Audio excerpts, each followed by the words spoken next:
hunted by 3 players perhaps, but are they going to pull back? Looks like... Yeah, he really needs to save this weapon right now.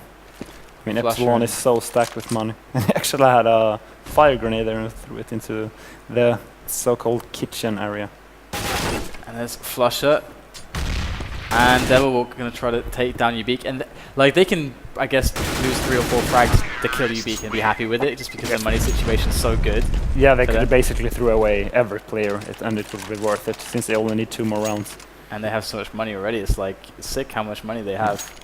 And I mean, fbgaming is just getting completely outplayed. Epsilon simply walking up on the A-bomb site without grenades, out-aiming them, and they get those 2 first frags. They have all their grenades left, and I mean, that means the round is basically over. They can just smoke CT spawn, smoke connector, get the bomb down, and there's nothing the CT can do. And we have a push coming in on the B house here, and Jesper again, just phenomenal warping action. No jumping midair, quick scoping action for him again as he gets taken down midair. But Flusher with the bomb is going to go down. Devilwalk is covering that mid approach, and Quebec is going to feel the fury of Devilwalk here. Perhaps as they're both super low right now in this duel that they are facing off with here, and Devilwalk will take him down. And that's Latro pushing in from the kitchen area with the FAMAS, who's got the 1 on 2, well 1 on 3 in fact. So it's a tall order, and it is not going to go his way. I don't really know what Ubik did there in the beginning of the round. I mean, he knew that the terrorist had an AWP, and he still wanted to jump up there on the ledge. He clearly must know about the timings on this map, and if you jump up on the ledge right away without throwing in a smoke, and the opponent has an AWP, you're going to die, as he just did. Yeah, for sure. It's Epsilon really flexing their muscles right now. They're looking pretty damn good, and maybe the fbgaming is just being really shaken up now. Maybe they're in a position where like what we're doing isn't working. We have to play outside of what we practiced. And actually, again, Epsilon with just perhaps superior execution, just asserting their dominance in the mid area. And Seized is there to try and do something at Kappa, just gets gunned down through the smoke. There's nothing you can do. And once again, Ubeak is the last guy left alive. And they're calling GG. This is the victory for Epsilon on the first map, Mirage, between these 2 teams. And going into the next map... Well, Ubik saying no. He actually gets those 2 first frags and gets the bomb down, so... not really over yet, but it's going to be very hard. Jesper hasn't... Yeah, very good. No Jesper's been very consistent with the AWP. Yeah, he's been very, very good. It's actually quite funny. Back in the at the end of the 1.6 days, he actually had like this internet rumor over him, and everybody thought he cheated. But obviously, he's not cheating because he's been to a lot of LAN events now. I mean, Epsilon came second in DreamHack, and he has just been playing absolutely amazing at every tournament Epsilon has attended. Yeah, they're definitely looking like a very, very strong team at the moment, and I got to say, from what we saw from 5 Crowns as well, we might be seeing something like a 5 Crowns Epsilon final maybe brewing in the works, maybe. Yeah, that's expected for sure. Yeah, and that should be really nice as well, although as far as, I mean, we didn't get to see a lot. I mean, we saw loads of 5 Crowns. We saw like 3.5 hours already of 5 Crowns. But if you compare like maybe the shape or Epsilon's form from this game we just saw versus what 5 Crowns are doing, like, do you have any anticipation of like how close or not it would be? Well, both teams have a new player. 5 Crowns, of course, is not a real player; it's just a stand-in, Olof Meister. However, Modi is the new player for Epsilon, and I really feel like Epsilon is in much better shape right now. And like having a new player, so you have more of a kind of a mix type of play, really fits Epsilon more, since they're a more aim-based type of team compared to 5 Crowns. 5 Crowns is known for having good execution, like slow-paced tactics, and having them stand-in then, like it screws up your tactics, and it doesn't fit them at all. And they have Pyth. Yeah. He's amazing. Yeah, he's doing insane stuff. Like he almost got 40 kills in that one Mirage game. That was just unbelievable. Yeah, like, it was a pretty sick game. Yeah, maybe he's starting to just become a legend. Oh, yeah, a legend. Maybe he could be the birth of a legend. Yeah, for sure. I mean, he has been playing like really well since his Go came out, so it's no surprise that he played well this tournament as well. And we are moving on to Dust 2, and there's a slight delay as one player is choosing to reboot his computer, which is good, I guess. Yeah. I guess you wonder if there wasn't a good reason for it. I mean, I don't routinely reboot my computer. I leave it on for as long as possible. Yeah. So we have all this Razer gear, guys. Oh wait, no we don't. A lot of it's disappeared. I guess you guys should probably get on the site and start playing these FACEIT points tournaments. We have them every day at 9 as well as 3 on Sundays. So go play those tournaments. All these awesome products are up for grabs. And they're quickly disappearing. And we have mice, we have mouse pads, we have mechanical keyboards. I don't want to lift it up. Last time I nearly broke my arm. They're pretty sturdy, these mechanical keyboards. They're pretty awesome, especially if you like playing something like StarCraft or whatever. Yeah. A mechanical keyboard is pretty much a must, I'd say. Sure. And I like everybody who's watching who's been playing Elimination in Sweden and Denmark, like this is exactly the same thing. It's really, really good. And I hope we get more awkward moments. Yeah. Because it's funny because like me and Fred have known each other for a while, and it's not been anything to do with Counter-Strike at all. We never played Counter-Strike together, ever. We just played StarCraft together. Faz, I guess, is the connection between us. So he's a Quake player for those who doesn't know. Yeah, exactly.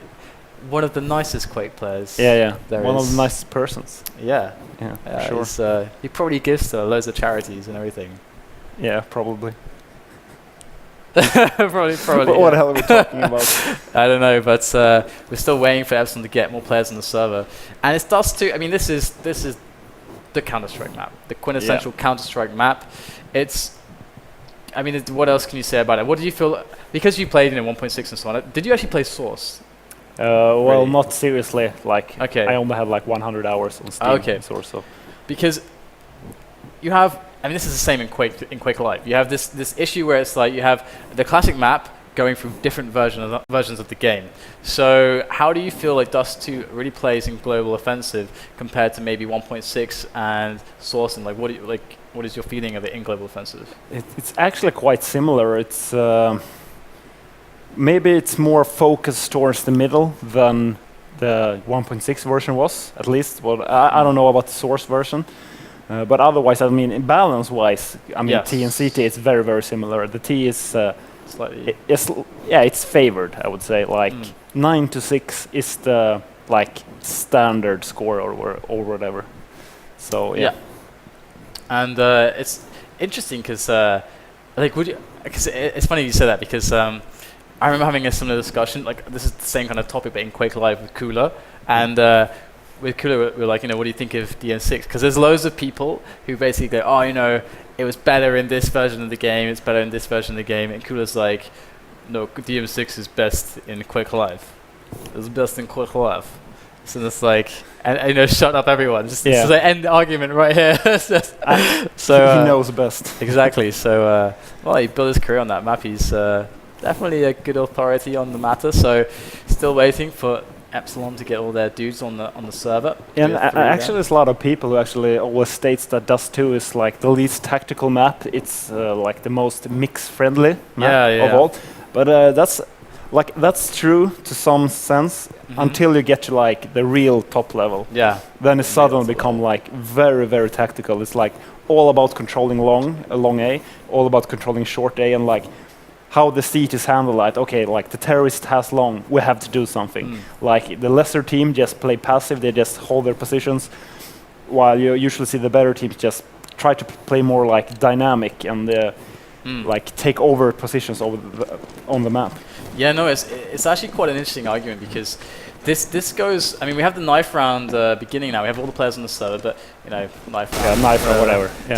So to go to the point I was going to make is it's interesting because you basically have this situation where because a map's been around for so long, a lot of people have seen the top level on it for so long, it becomes like a mixed-friendly map. Not because necessarily it is a mixed-friendly map, but it's just because everyone knows it so damn well, and maybe that's like you're saying, like that's kind of the case actually, and so really, it's not really. It kind of favors, I think, or it's an argument for newer maps, like more newer maps and more maps which favor the innovators of the game, the people who are like smart with the game and can. Yeah, for sure. And I actually talked some with I think it was Forrest from NIP at when I was in Germany last week, And he actually stated that many teams is actually starting to utilize the decoy grenade now, because you can actually throw it right in spawn and it fires an AWP shot, and then the opponent thinks you know you have that mid angle with the AWP, yeah. and he think he has already fired his shot, and he can just go pass and shoot. Oh, that's awesome! Yeah, that's pretty damn cool. So that's just how the metagame can evolve. But now we're going live in the pistol round here. We have Epsilon versus FBgaming. It's match point for Epsilon. Dominant performance on Mirage. We're up in the pistol round. CT side for Epsilon, so this is a good result more or less for FBgaming. And it looks like they're setting up for a push onto B here. And look at that Jesper with the peek there. That's going to give them the information, but even better, he got a pick there. Oh, Flusher instantly taken down there. The CT's players sprinting through CT spawn. Brothers in arms, 3 of them just playing together there. Looks like they're all going to make their way through to upper dark. They're all actually Moddy going to fall back, as well as just Moddy going to fall back. Got the angle on window, and Seized might get an angle here. A flank set up by Seized onto the Epsilon players, and Seized, look at that, just falling short. And Moddy goes down. It's all down to Schneider, but it's probably too late. And there you go. A good execution from. What do you make of that round? Yeah, I mean, it was basically a slow B push there. Epsilon managed to get a pretty bad position since they were just about to go aggressive on B, and FBgaming kind of have a bit luck with the timing. Epsilon was supposed to go aggressive here, get information about the dark hallways, and in just that second, FBgaming just met them and managed to trade 2 frags for 1, and that basically won them the round. Right here, we have Beacon Cat pushing somewhat aggressively, and he actually bought an SMG as he moves towards CT spawn. He might catch some CT players. Oh, at the CT ramp here, and he does. There you go. There you go. So pretty standard. Just they didn't even lose a man on the eco rounds. Yeah, I mean, Epsilon. Yeah, T anti-eco on those 2 is one of the easiest anti-eco. So usually, if some of the terrorists die, it's usually a mistake from the T side, or like insane one shot from the CTs. Yeah, and we have World Edit here with the AWP. Maybe he's going to catch one on the mid. Not quite. Oh, perhaps aggressive push from Epsilon here. I guess they were going to get this pistol round over and done with. And actually, Moddy might catch someone here in dark, and not going to be the case. So as we check out the overview, we can see that it's still a very strong situation. But 3 players alive for Epsilon. And probably another easy anti-eco here for FBgaming. Kind of weird decision to decide to buy an AWP on the 3rd round. Oh, 2 frags there from Epsilon. It's actually 2 versus 3 now, but yeah, Lauter with that shotgun actually getting those 2 last frags, and still want to talk about buying that AWP. I mean, sometimes you can be afraid of that 3rd round FAMAS buy, but considering Epsilon that didn't get a single frag, and this is Dust 2, a T favored map, like they shouldn't have bought the AWP. They should have understood. Could you say that it's like a super safe play against a team that doesn't understand why the FAMAS buy works, but they just do it because it's like popular? Yeah, maybe like that. Exactly. The super safe. That's actually a pretty good thought, because I could have made that call myself if I played a team like that.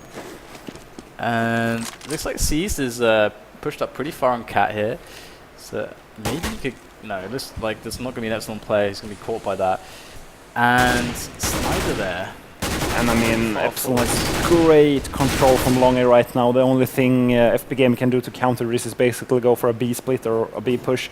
But they have no clue that Schneider's actually way up pushed here in the A hole. And Schneider actually going for the backstab right now and getting all the information his team needs right now. Yeah, this is going to be really, really crucial. This is like 4 players going to be in upper dark here. Oh my god, he's going through T-spawn. He's going to have 5 guys in the back. Hello. 4 guys. He's going to make his... Oh my god. He can be so cautious here. Oh man, this is perfect. This can be so sick. This is going to be so sick. Oh, his teammates ruining it for him. I wanted to just scream Schneider as he gunned down 4 guys in a row, but... Yeah, but I mean, he still won the round for them. The reason they got those frags is because there were only 3 guys there, because he called to his teammates, you can just go to B. There's at least 4 guys going there. So great play there from Schneider, taking that a little risk, going aggressive long, but as long as, I mean, you're siege on Dust 2, you have to take some risks sometimes. Yeah, for sure. And it's looking pretty damn good for for Epsilon, but they have to contest with the AWP hit. I think Latro's the man holds it, and let's see what he can do with it, as he is on the... Oh, no, actually, Latro with the AK there. My mistake. It's what I did with the AWP.